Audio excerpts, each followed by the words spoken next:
और अब खबर विस्तार से। और नागपुर हिंसा पर बड़ी खबर है। छत्रपति संभाजी में पुलिस की बड़ी कार्रवाई हुई है। 8 लोगों के ऊपर केस दर्ज हुए हैं। सोशल मीडिया पर आपत्तिजनक पोस्ट का आरोप है। साइबर सेल ने 506 आपत्तिजनक पोस्ट हटाए हैं। सोशल मीडिया पर पुलिस साइबर गश्त जारी है। और नागपुर में पुलिस का फ्लैग मार्च हो रहा है और हिंसा के बाद इलाके में भारी तनाव है।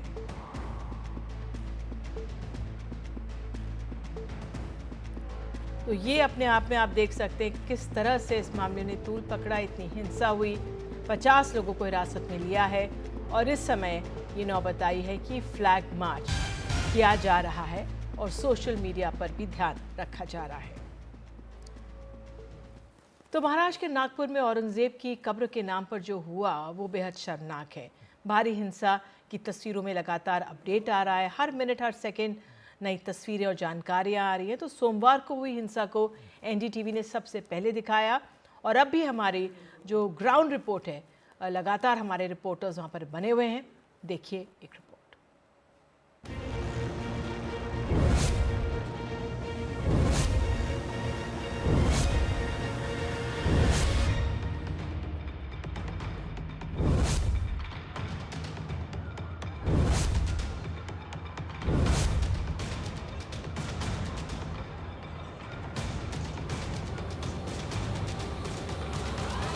एक एक तस्वीर दिल दहला देने वाली है।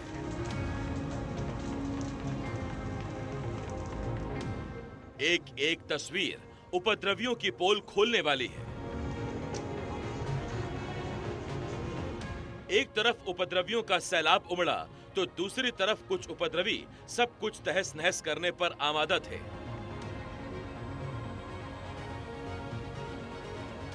गाड़ियां तोड़ी, पत्थरबाजी, लाठी डंडों से हमला, जमकर उत्पात,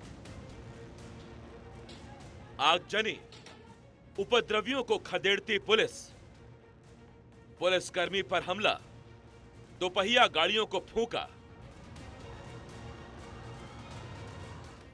आपकी टीवी स्क्रीन पर दिख रही इन 8 तस्वीरों को गौर से देखेंगे तो उपद्रवियों का ये उत्पात आपके सीने को भी सुलगा देगा। किसी ने गाड़ियों को तोड़ डाला तो किसी ने लाठी डंडों से जमकर उत्पात मचाया, किसी ने पत्थरबाजी करके पूरे इलाके में हाहाकार मचा दिया तो किसी ने दोपहिया वाहनों को कतार से फूंक डाला। औरंगजेब की कब्र पर मचे सियासी घमासान के बीच जैसे ही हिंसा की खबरें आईं, एनडीटीवी के रिपोर्टर्स ने सबसे पहले आगे बढ़कर ये खबर आप तक पहुंचाई। कई तस्वीरें सोमवार को एनडीटीवी पहले ही दिखा चुका है, तो रह रहकर नागपुर में मचे उत्पात की तस्वीरें सामने आ रही हैं।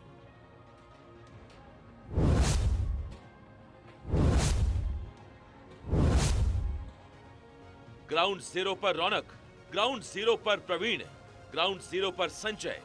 नागपुर हिंसा पर एक तरफ सियासी घमासान है तो दूसरी तरफ एनडीटीवी रिपोर्टर ग्राउंड जीरो पर लगातार मौजूद हैं और पल पल की खबरें आप तक पहुंचा रहे हैं।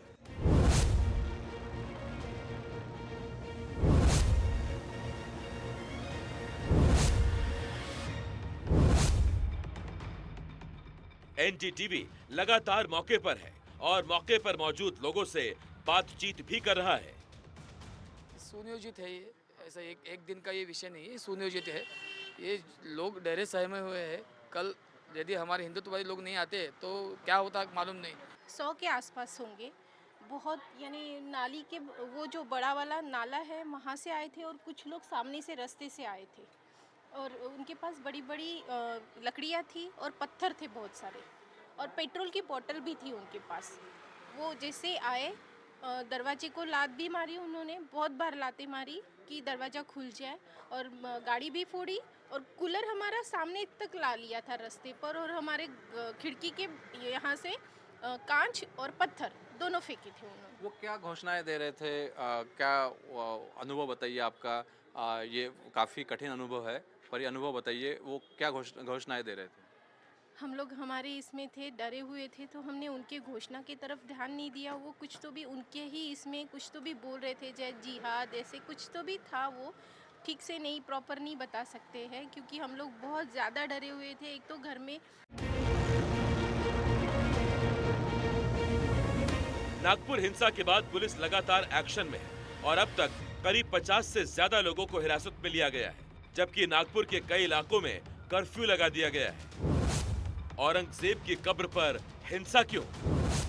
नागपुर में अचानक कैसे भड़की हिंसा?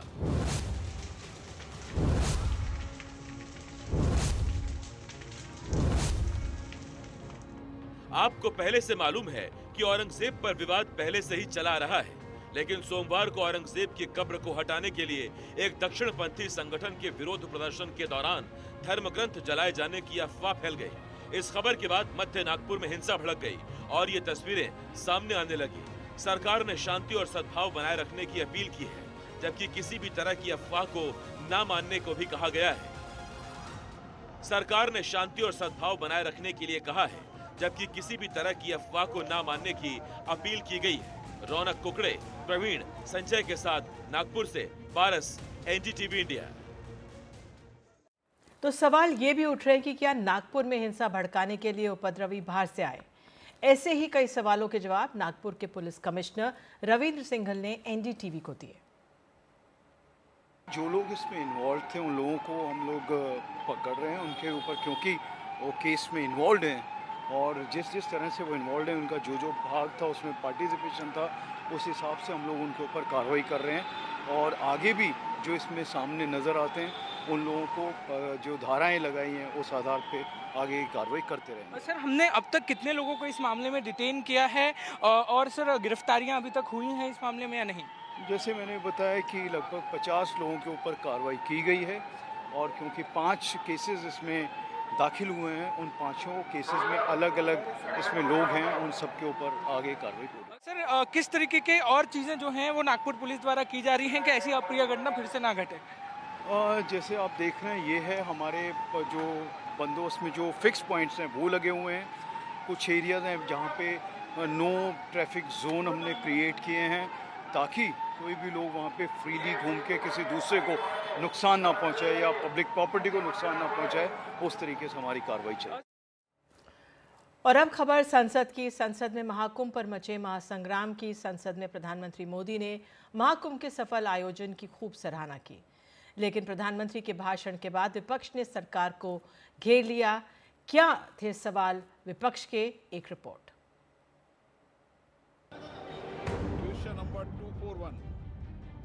संसद के बजट सत्र के दूसरे चरण का 5वां दिन प्रधानमंत्री नरेंद्र मोदी ने लोकसभा में महाकुंभ पर बयान दिया। पीएम ने कहा कि महाकुंभ से अनेक अमृत निकले हैं, राष्ट्रीय एकता का संदेश गया, छोटे बड़े के सभी भेद मिट गए। इसका सफल आयोजन एक मील के पत्थर के समान है, जिसने सवाल उठाने वाले को भी जवाब दिया है। महाकुंभ ने उन शंकाओं आशंकाओं को भी उचित जवाब दिया है जो हमारे सामर्थ्य को लेकर कुछ लोगों के मन में रहती है।